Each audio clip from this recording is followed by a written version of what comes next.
But as we were discussing here, Rasheda, oftentimes the women behind a lot of movements, their stories are not told. When you think about writing books, I want to hear more about your process, because you're so right that writing it down and putting it in book format means that future generations really get to benefit from all of the lessons you've learned, right?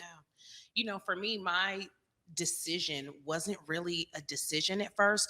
I knew I wanted to write, and I was like, okay, I don't know any writers. I don't know anyone who's authored a book personally, right? I'm a registered nurse. I know people who have done research projects and articles, but no one who's authored a book just about their life, about their knowledge, what they know, their experiences. So the first thing I did, I put it on my vision board. So I put it on my vision board, and I had all these books, and I had author on there, and I was like, I'm going to figure this out. And then I made a decision. That was like the second thing, was I made a decision that I was going to move forward and try to figure this out. So I just decided that it was time for personal development, and I started getting in rooms and spaces with people who were doing what I wanted to do. And then all these authors showed up, and I was like, okay. And they started talking about self-publishing books, and I'm like, wait, that's a thing? You can self-publish your own book? And I'm like, okay, but I still don't know how, right? And one of the things that I tell people all the time, that it's not your job to know the how. The how is not you. That's not your bag. Let God deal with the how. You're just supposed to walk in that thing that's burning inside of you, that you're like, I have to do this. I have to do this. That divine download that you're like, this is it. This is what I am called to do. You just have to take action. And then the how, it's going to open up to you. Right? Those doors will open, the opportunities will open. And it's exactly what happened to me. The opportunity opened. Someone was on my Facebook feed, and they were doing an anthology, which is a collection of stories with a bunch of nurses. And there was an opportunity for me to join. And so that's how my first book was born. And that one is Living Large, A Nurse's Journey Toward Resilience. And it catapulted from there. From one book became 6. Wow. Yeah. I mean, the process for authoring a book is very, I'm sure, different for a lot of folks. Yeah. And it means you're diving into particular areas of your life and lived experience to bring it out in story format. So when we think about celebrating our women storytellers, you are definitely one of those for us here that we need to celebrate. And let's talk about the litany of books that you've written, because I know for me, people are always like, you should be writing, you should do this. And I think about it and I go, okay, well, what is my way of creating something that makes sense for people to be able to receive and benefit from? How have you decided, okay, from one book to 6, obviously there's different topics you're touching on for every book. How did you choose all of those? So for the ones that I did that were anthologies, where I'm in a book that's a collection of stories with other people, usually there's a theme. There's something that we're all writing about. So I've told my birth story in one with my son. It was a traumatic birth story. I got it out there because Black women experience that so very often. And I wanted my voice to be heard. I wanted to say out loud what happened to me and how traumatic it was. And so that was the theme of this particular book, was allowing Black people to share their stories about how racism has affected them in different ways, right? So it just depends on what that one is. Now, for the books that I've written that are just me, boy.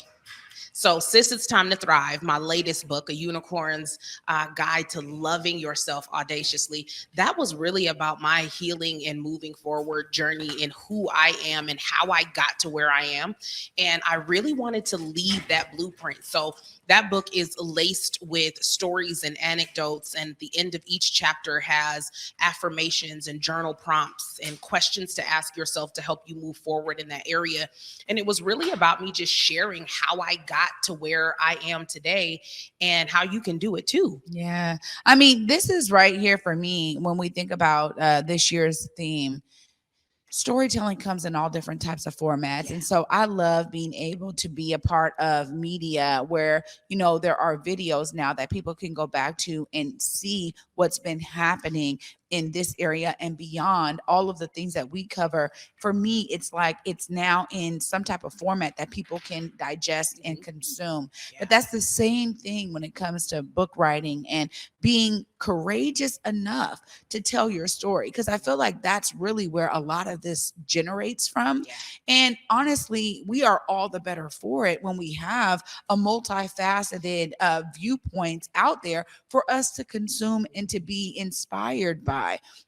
When you think about your inspirations, clearly there are folks that are pouring into you. You said you stepped into the realm and folks started coming, God paved a way.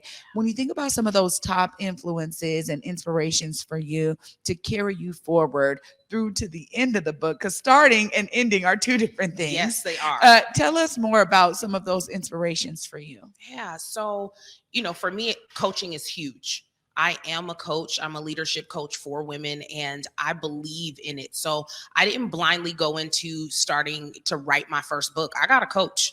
And I had someone coach me through this process and how you do it, and then how you self-publish, because there's a million things that you have to do to be able to self-publish, right? Like when you say self-publish, it really is all on you. You have to get that book formatted properly. You have to get the cover designed. You got to get your ISBN number. Like all of those things have to be done. And if you don't know how to do it, you don't know how to do it, right? We don't know what we don't know. So I got a coach. And I had someone walk me through that process. But the bigger thing was the implementation of it, right? Like you can have someone show you, hey, this is what you're going to do. You can have someone tell you. But if you don't implement that strategy, you're going to have a class, course, whatever that is, just sitting there. For me, it was implementation, right? So I started with the vision. I made a decision to take audacious action and to move. I hired a coach, and then I implemented everything that they told me to do. And when I was done, the book was done. And then that was the spark, right? That was it. And then more anthology opportunities came my way. And then I wrote 2 books that I have written 100% on my own. So, there's levels to it, but the inspiration for me of people was being in the room with folks who had done it. It was unbelievable the number of people who had written books. Once I opened myself up to the possibility of doing it, I think I probably know 100 authors now. Wow. And I knew 0 when I first started. And I didn't publish my first book until I think we're at 3 years, maybe. In 3 years, I've gone from 0 to 6. So my goodness, it's amazing.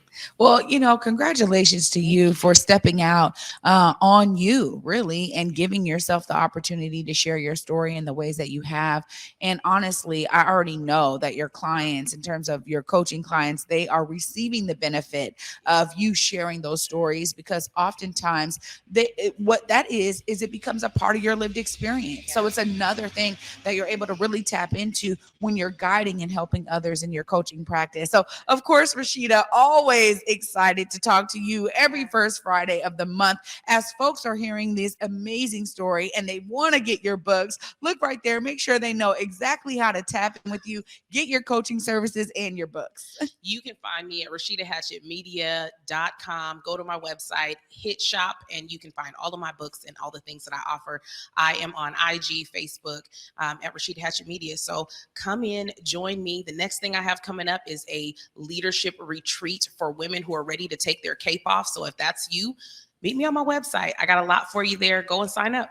Oh, amazing. Rasheda, thank you so much for taking time to be with me this Friday. It's always a pleasure. And I look forward to next month so we can dive in more on all of the tips that you have to give us all. Thank you so much. My pleasure.